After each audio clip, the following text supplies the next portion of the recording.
Guys আজকে দেখতে পাচ্ছ চলে এসেছি আকসালে আখ পেড়ানোর জন্য। এই দেখো এখানে গুড় হবে, ওদের দাদু আছে, এগুলো হচ্ছে আমাদের আখ। এই দেখো এরপর কীভাবে আখ পেড়ানো হয় দেখো তোমরা। শাল চলছে আখের, এই দেখো আখ খাওয়ানো চলছে। এরপর এদিকে রস বেরোচ্ছে আখের, একদম দেশি গুড় হবে।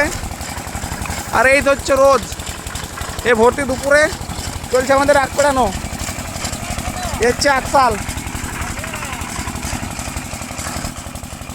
আকসালে আখ পেড়ানো চলছে আমাদের। এই আখগুলো আছে সবগুলোই পেড়ানো হবে। আর এই আখ থেকেই তৈরি হবে আমাদের একদম দেশি গুড়।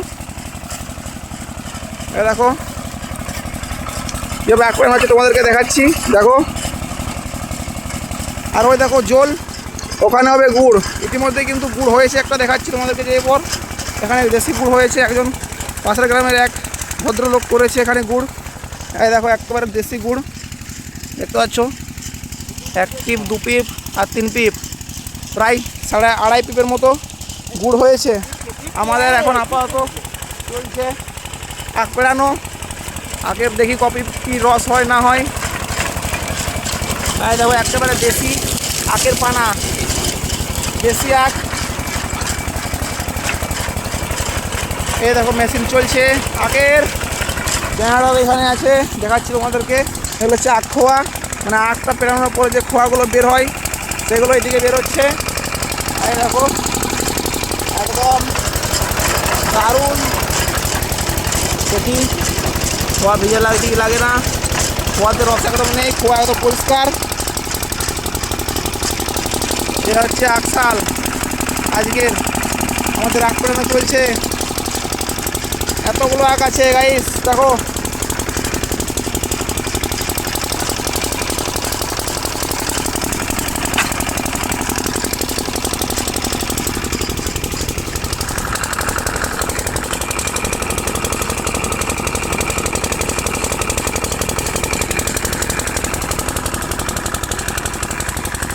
এখন পর্যন্ত একটা আখ টেস্ট করে দেখিনি, দেখবো পরে। এখন আখগুলো পেড়ানো হোক, অনেক আখ আছে, এগুলো সব পেড়াতে হবে, তারপর যাবো বাড়ি।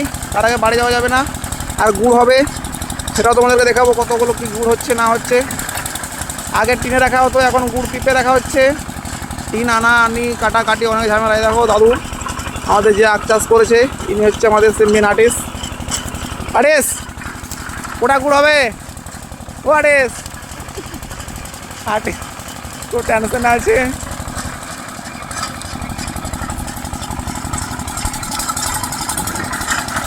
এতগুলো আখ পেড়ানো হয়ে গেছে, এখনো 1 পিপ রস হয়নি। এই 1/2 পিপ রস হয়েছে, দেখতে পাচ্ছ 1/2 পিপের মতো রস হয়েছে। এখনো এতগুলো আখ আছে, প্রায় মনে হচ্ছে 10-12 পিপ রস বেরোবে এখান থেকে। দেখা যাক। জামবাড়ি আমার জামবাড়িটা কই?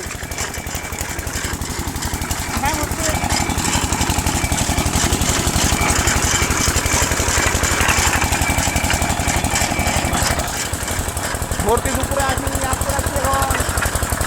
প্রচুর রোদ, প্রচুর। আসাল একদম বেশি গুড় হবে আমাদের। এই দেখো